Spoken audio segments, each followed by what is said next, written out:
حضرت ذوالنون مصری اپنی بیٹی کے ساتھ سفر میں تھے، سمندر میں، وہ کشتی میں مچھلیاں پکڑ رہے تھے، پکڑ کر کے اپنی کشتی میں ڈال رہے تھے.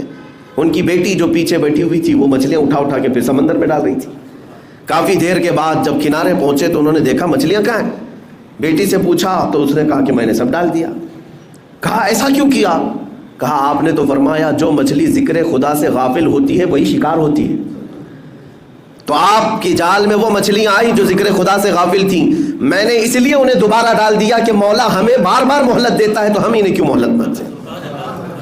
اب اندازہ کریں، میں یہ بات اس لیے عرض کر رہا ہوں کہ ان ساری مخلوقات کے لیے قانون تو یہ ہے کہ وہ اگر ذکر خدا سے غافل ہو جائیں تو مر جائیں، لیکن اے انسانوں، ہمارا حال یہ ہے کہ اس خدا سے غافل رہنے والے کو بھی وہ کھلا رہا ہے، عبادت کرنے والے کو بھی کھلا رہا ہے. گناہ کر کے بھی انسان جی رہا ہے، نیکیاں کر کے بھی جی رہا ہے. یہ اس کی مہربانی اور رحمت ہے انسانوں پر خاص. ابراہیم علیہ السلام کی عادت تھی کہ وہ بغیر مہمان کے کھانا نہیں کھاتے تھے. بغیر مہمان کے ان کے ہاں دسترخوان ہی نہیں بچھتا تھا. ایک بار 2 دن ہو گئے کوئی مہمان نہیں آیا، آپ بھی کھانا نہیں کھائے. تیسرے دن راستے میں ایک ادھیڑ عمر کا کوئی شخص ملا، مسافر تھا. ابراہیم علیہ السلام نے اس سے ریکویسٹ کی کہ میرے گھر آج مہمان بن جا. وہ کیسے لوگ تھے کہ زبردستی اپنے گھر مہمان بلاتے تھے. مہمان نوازی میں پوری دنیا میں سب سے زیادہ مشہور ابراہیم علیہ السلام کی ذات تھی. تو وہ شخص آیا، ابراہیم علیہ السلام نے دسترخوان بچھائے اور کھانے رکھے. کہا اللہ کا نام لو اور شروع کرو. تو آنے والے نے کہا میں اللہ کو نہیں جانتا اور نہ ہی میں مانتا ہوں، میں اللہ کا نام لینے والا نہیں ہوں. تو ابراہیم علیہ السلام نے دسترخوان کھینچ لیا اور کہا اٹھ کر جاتا ہوں. تو چل، اس لیے کہ میرے گھر کا ہر لقمہ اللہ کے نام سے ہی جائے گا. دسترخوان کھینچ لیا، وہ شخص چلا گیا. رب تبارک و تعالیٰ کی طرف سے وحی آئی، ابراہیم آج تمہارے دسترخوان پر اس نے میرا نام نہیں لیا، تم نے دسترخوان کھینچ لیا.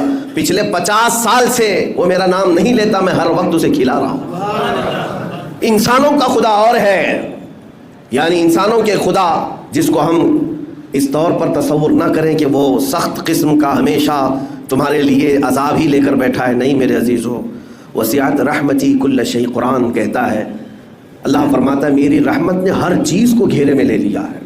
اگر وہ ہم پر رحم نہ کر رہا ہوتا تو پھر ہمارے ہر گناہ پر آج پکڑ کر رہا ہوتا، ہر ایک گناہ کے بدلے ایک ایک نعمت چھین لیتا ہم سے.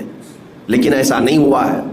عدل تو یہی ہے، انصاف تو یہی ہے کہ اس کی زمین ہے، اس کا آسمان ہے، اس کی ہوا ہے، اس کی کائنات ہے، اور اسی کی کائنات میں رہ کر بندہ جب اسی کی نافرمانی کر رہا ہے تو پھر انصاف تو یہ چاہتا ہے کہ نافرمانی کرنے والے کی پکڑ کی جائے.